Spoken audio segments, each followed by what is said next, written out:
أعوذ بالله من الشيطان الرجيم. بسم الله الرحمن الرحيم. يا أيها الذين آمنوا إذا نودي للصلاة من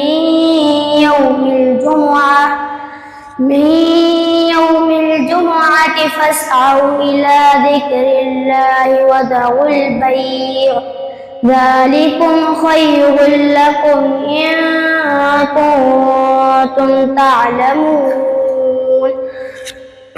فإذا قضيت الصلاة فانتشروا في الأرض وابتغوا من فضل الله واذكروا الله كثيرا لعلكم تفلحون. وإذا رأوا تجارة أو لهوا انفضوا إليها وتركوك قائما. قل ما عند الله خير من اللهو ومن التجارة والله خير الرازقين. صدق الله العظيم.